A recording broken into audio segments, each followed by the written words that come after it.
c'est pas possible garder distanciation physique à 1 mètre, en cas mettez masque en moins. Ça peut talent respecter ses larelles là ça. Pangade, si ou ka mal sévier pi mas là, il pas qu'à protéger ou. D'abord pour mettre mas là, lavez main et puis de l'eau et savon, ou ben désinfecter main et puis en solution hydroalcoolique. Quelle qu'en soit qualité à mas là ou tini là, il doit être couvert toute néao et puis bouchao et doit être rivé juste en bas menton ao. Aidez ou épicer code là, ou ben c'est élastique là, pour serrer mas là au pis si visage ao. Depuis ou mettez mascao, pas manier encore. Si ou manier, désinfectez main ao. Pas jamais mettez masque là en bas menton ao ou ben laissez-y pendre si on can. Pour ôter masque là, ôtez pas d'ailleurs sans manier devant aille. Mettez-y dans un sac plastique pour les au cas où mettez, ou ben pour laver enfin journée là. Les au cas poter mascao ou cas protéger les autres. Les ou en face à face, les ou au moins en métaillot, et ou cas éviter contaminer côté tout le monde qu'a partagé. Poter masque là qu'a vine en complément à toutes ces les autres gestes baillés là. Dépi ou pé, toujours respecter distanciation physique là, sinon poter en masse.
Bonsoir frères et sœurs, bonsoir à vous.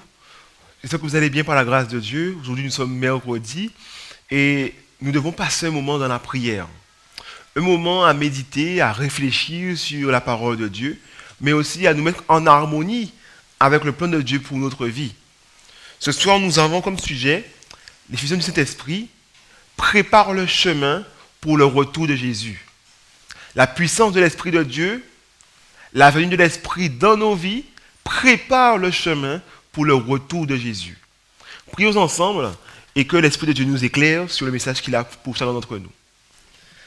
Notre Père, notre Dieu, nous te remercions, Seigneur, pour ta parole. Merci, ô Dieu, pour ta grâce, pour ton amour pour nous. Seigneur, merci pour l'Esprit Saint qui œuvre avec nous, qui œuvre en nous et qui, mon Dieu, convainc les âmes de péché, justice et de jugement. Seigneur, nous sommes dans l'espérance du retour de Jésus. Nous sommes, Père, dans l'espérance d'un jour meilleur. D'un jour, Seigneur mon Dieu, où tu viendras et où nous pourrons te voir. Mais avant ce jour, Seigneur, nous devons lutter. Nous devons, mon Dieu, être dans ton plan, travailler au salut des âmes. Ce soir, parle-nous, parle à nos cœurs et aide-nous, mon Dieu, à saisir ce que nous n'arrivons pas à saisir depuis longtemps. Nous avons prié en Jésus et pour ta gloire. Amen. Dans la parole de Dieu, il y a une prophétie qui annonce le retour de Jésus, mais aussi sa venue première, mais également son retour. C'est dans Malachie 4, verset 5 que nous allons voir cela. Malachie 4, verset 5. On peut lire, si nous le voulons bien, à partir du verset 1er. Malachie 4, verset 1 à 5. Car voici, le jour vient ardent comme une fournaise. Tous les hautains et tous les méchants seront comme du chaume. Le jour qui vient les embrasera, dit l'Éternel des armées. Il ne leur laissera ni racine, ni rameaux. Mais pour vous qui craignez mon nom, se lèvera le soleil de la justice, et la guérison sera sous ses ailes. Vous sortirez et vous sauterez comme les veaux d'une étable, et vous foulerez les méchants, car ils seront comme de la cendre sous la plante de vos pieds. Au jour que je prépare, dit l'Éternel des armées. Souvenez-vous de la loi de Moïse, mon serviteur, auquel j'ai prescrit en Horeb pour tout Israël des préceptes et des ordonnances. Verset 5. Voici, je vous enverrai Élie, le prophète, avant que le jour de l'Éternel arrive, ce jour grand et redoutable. Amen.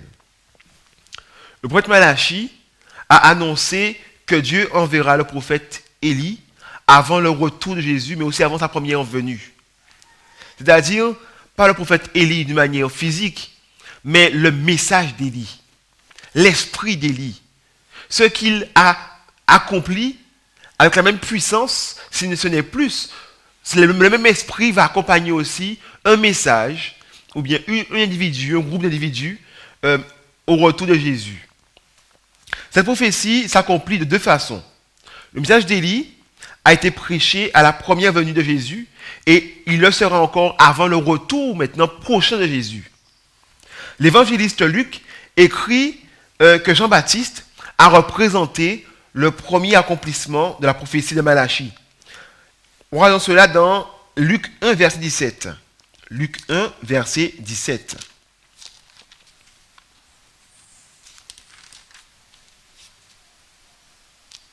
Il est écrit, « Il marchera devant Dieu avec l'esprit et la puissance d'Élie, pour amener les cœurs des pères vers les enfants, et les rebelles à la sagesse des justes, afin de préparer au Seigneur un peuple bien disposé. » Là, il est question de Jean-Baptiste.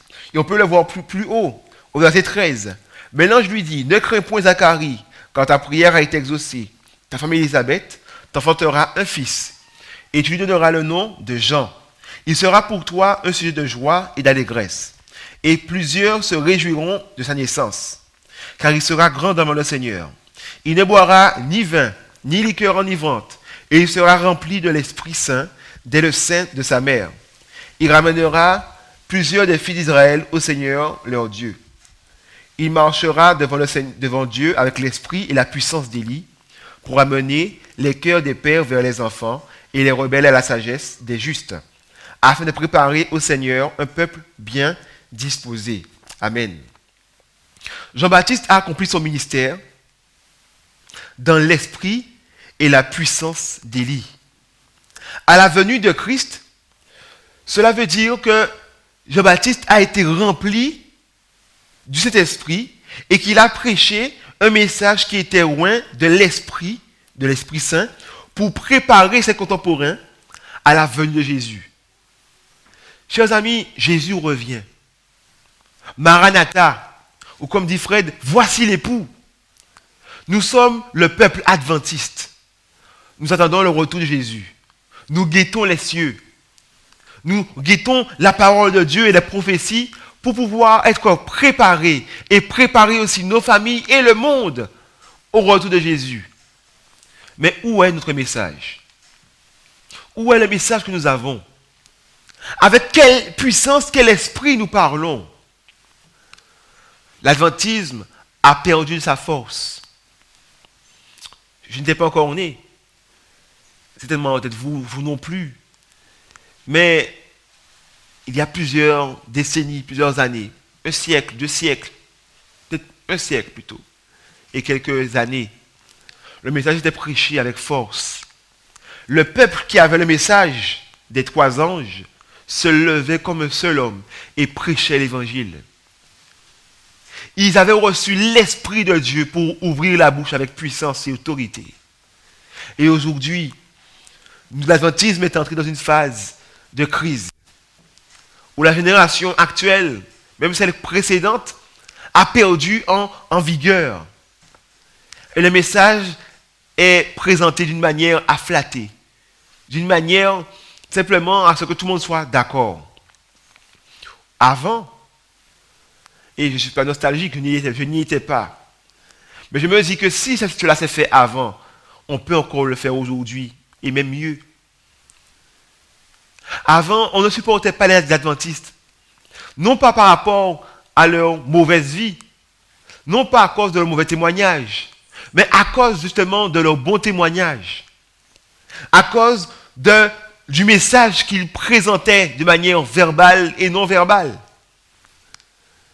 La présence d'un adventiste incluait la prédication de l'évangile, sans même qu'il ouvre la bouche. Ceux qui étaient autour de lui étaient irrités, et certains étaient sauvés. Ceux qui voulaient rester dans leur péché étaient irrités, ne les supportaient pas, et faisaient la guerre.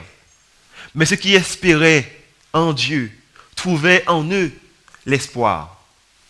Chers amis, aujourd'hui, nous devons demander à Dieu de nous aider à faire partie de ce peuple qui prépare le monde au retour de Jésus. Nous ne devons plus simplement dire que nous sommes adventistes, nous devons l'être. Nous devons l'expérimenter. Nous devons nous-mêmes être convaincus du message que nous avons. Il est facile aujourd'hui de confondre un adventiste. On lui dit oui, mais tel verset dit cela.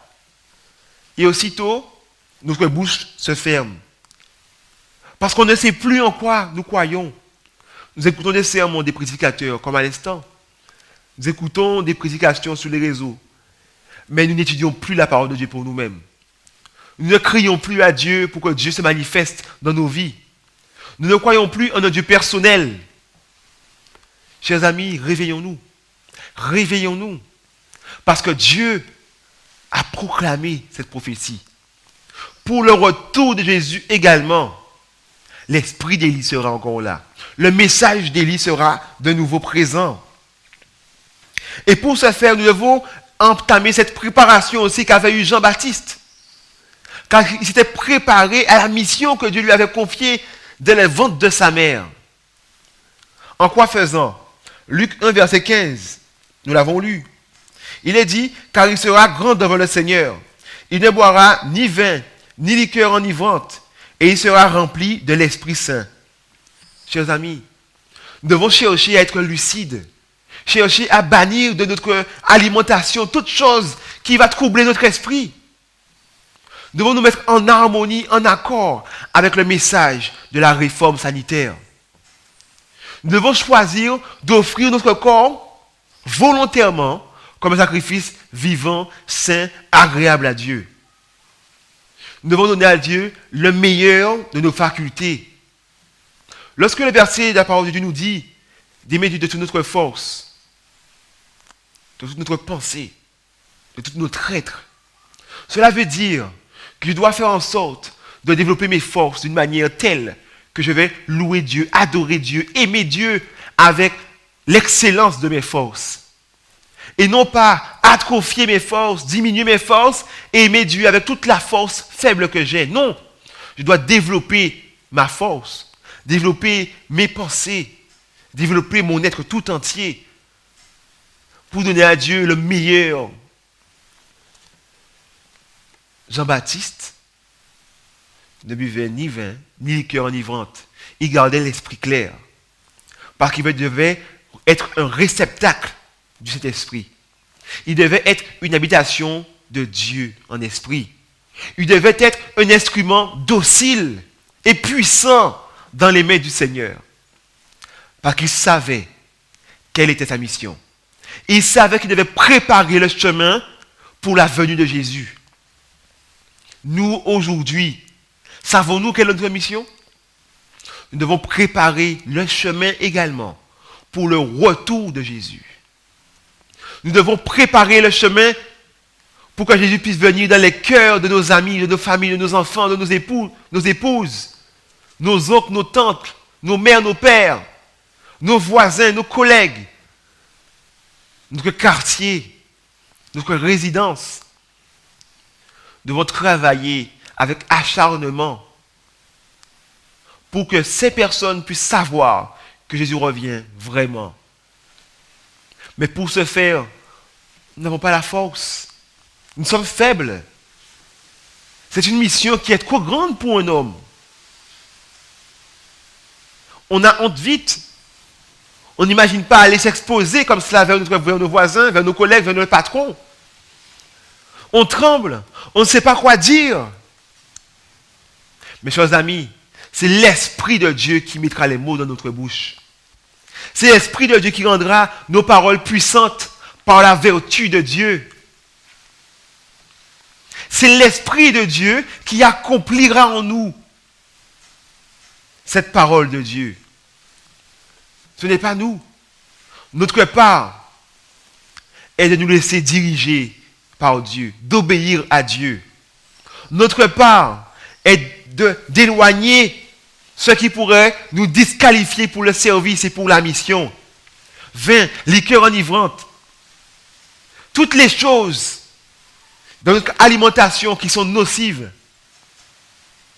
nous devons les laisser de côté. Avoir une bonne hygiène de vie, dormir tôt, faire du sport régulièrement, prendre des bains de soleil aux bonnes heures, boire beaucoup d'eau, être en forme, préparer le corps pour le combat.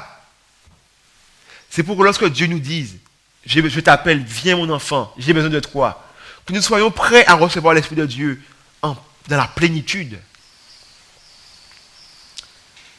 Avons-nous conscience de la mission que nous avons? Si oui, notre vie doit être en harmonie avec cette mission. Nous devons suivre le chemin qu'a suivi Jean-Baptiste. Laisser les choses être tempérant et recevoir le Saint-Esprit dans sa totalité, ou comme Dieu le souhaite nous le donner, chacun selon notre foi. La puissance de l'Esprit Saint, a accompagné les sermons de Jean-Baptiste. De grandes foules l'écoutaient et beaucoup se faisaient baptiser, nous dit la parole de Dieu. Dans Matthieu 11, versets 13 à 15. Matthieu 11, versets 13 à 15.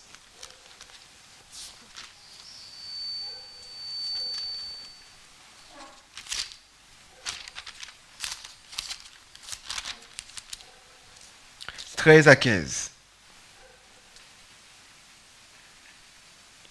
Alors, excusez-moi, Matthieu 3, verset 1 à 6. Matthieu 3, verset 1 à 6. En ce temps-là, parut Jean-Baptiste, prêchant dans le désert de Judée. Il disait, « Repentez-vous, car le royaume des cieux est proche. » Jean est celui qui avait été annoncé par Isaïe, le prophète. Lorsqu'il dit, c'est ici la voix de celui qui crie dans le désert. Préparez le chemin du Seigneur, aplanissez ses sentiers. Jean avait un vêtement de poil de chameau et une ceinture de cuir autour des reins. Il se nourrissait de sauterelles et de miel sauvage. Les habitants de Jérusalem et de toute la Judée et de tous les pays des environs du Jourdain se rendaient auprès de lui. Et confessant leurs péchés, ils se faisaient baptiser par lui dans le fleuve du Jourdain. Amen. Lorsque l'Esprit de Dieu remplit un enfant de Dieu, et que cet enfant de Dieu a reçu une mission claire, Dieu a fait les âmes venir Dieu fait que quand cet enfant de Dieu va sur le terrain, les portes s'ouvrent au message de l'évangile. Même si parmi le peuple, il y a eu de ceux qui ont refusé le message, mais il y aura forcément de ceux qui vont l'accepter aussi. Et nous devons parler en toute occasion, favorable ou non, avant qu'il soit trop tard. Chers amis, aujourd'hui, nous avons peu de temps. L'immoralité a grandi parmi nous, autour de nous. Dans l'église même, notre jeunesse, mais aussi les familles, les aînés, les pères, les mères, font preuve d'immoralité. L'Esprit de Dieu manque à l'appel. Parce qu'il n'y a pas assez de consécration, il n'y a pas assez de renoncement, il n'y a pas assez de prière, d'intercession pour nos âmes, pour nos vies. Il est dit que les sacrificateurs, que les anciens, que tous ceux qui ont à cœur la maison de Dieu, qui ont la crainte de Dieu, s'unissent et qu'ils crient, qu'ils plaident avec Dieu d'avoir pitié de nous. Chers amis, il est temps de se réveiller. Il est temps d'être fort pour le Seigneur. Mais le réveil que nous espérons, cette puissance que nous voulons, c'est la réponse à la prière. Alors nous devons prier. Nous devons nous mettre ensemble et demander à Dieu de venir nous secourir. Nous n'avons pas le remède à cette maladie, le péché. Nous n'avons pas le remède à ce sommeil qui nous frappe sans arrêt. Nous n'avons pas le remède aux addictions. Mais Jésus est le remède. Le sang de Jésus est puissant pour nous purifier, chers amis. Nous devons nous mettre ensemble et crier à l'Éternel. Seigneur mon Dieu, viens nous secourir. À cet instant, nous allons prier. Car Dieu nous appelle à préparer le chemin de nos familles. Préparer le chemin partout autour de nous pour son retour. Alors nous allons nous mettre d'accord ensemble maintenant. Et nous allons prier. Prions pour que Dieu nous secoue. Prions pour que Dieu pardonne nos péchés. Et que l'Esprit de Dieu tombe sur nous. Descende sur nous. Non pas pour être spectateur, mais pour être acteur dans notre vie. Agenouillons-nous. Je vais m'agenouiller actuellement. Et je vais vous agenouiller aussi. Et nous allons prier ensemble.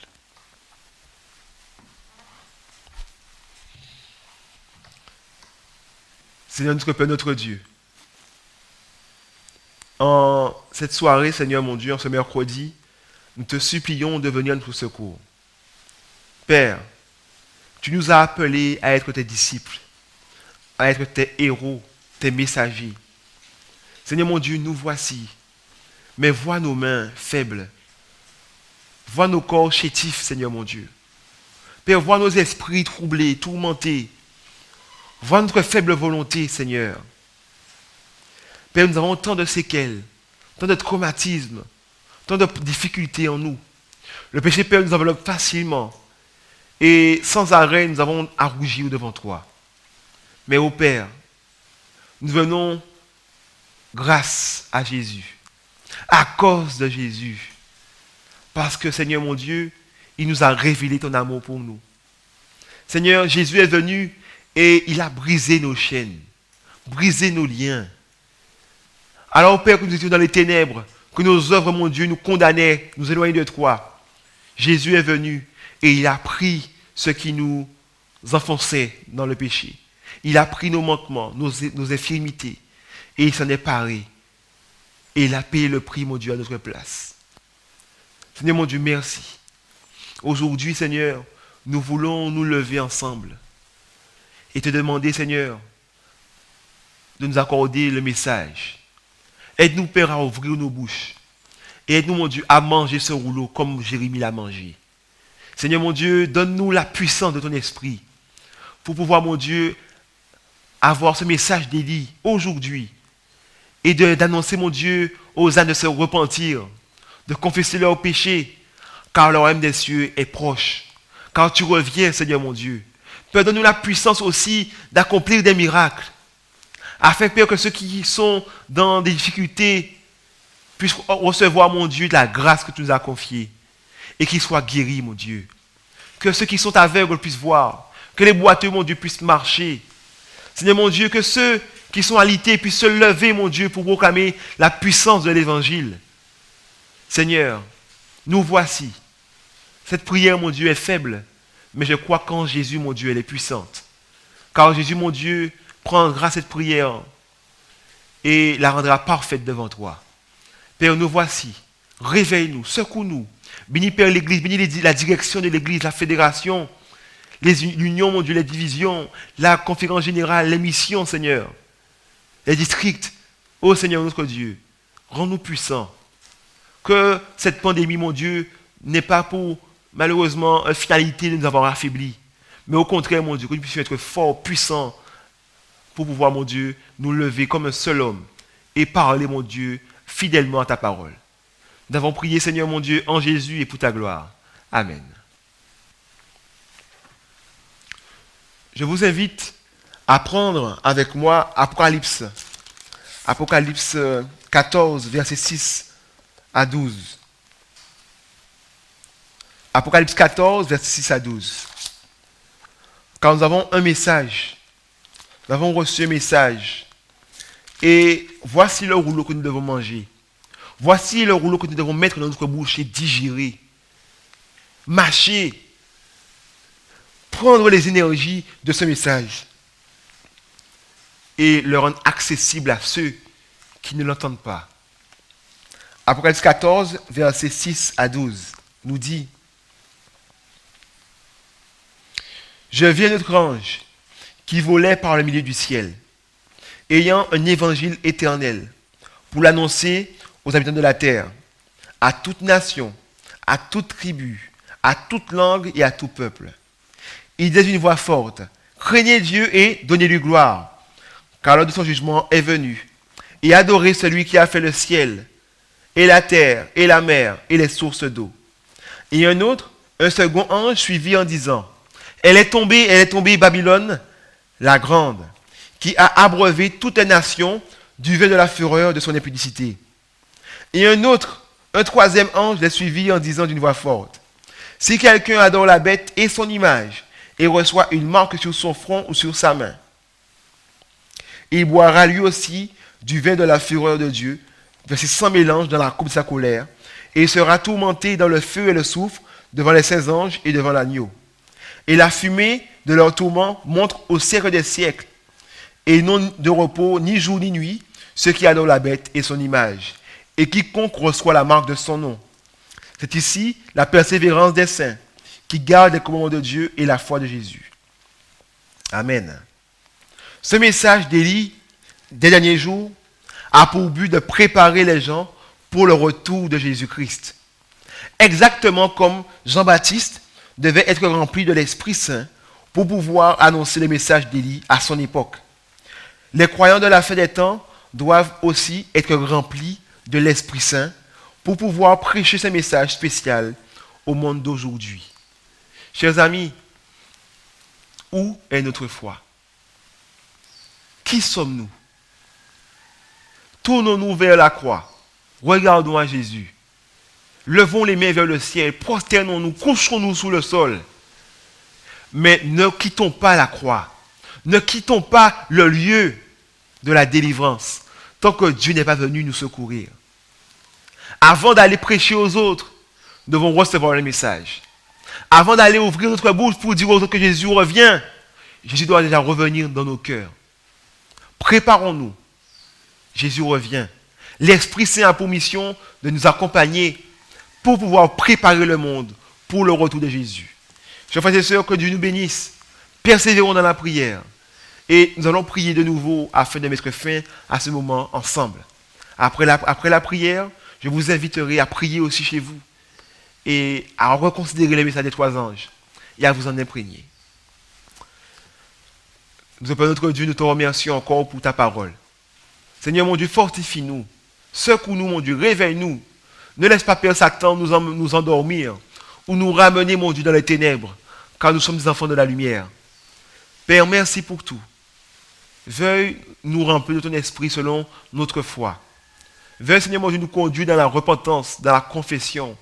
Et aide-nous, mon Dieu, à dévorer ce message, à en faire notre message, afin, Père, que ceux qui nous entourent, sans même pouvoir parler, qu'ils puissent voir, mon Dieu, dans notre chair, ce message inscrit. Nous avons prié en Jésus et pour ta gloire. Amen. Je vous dis bonne soirée à vous et que Dieu vous bénisse.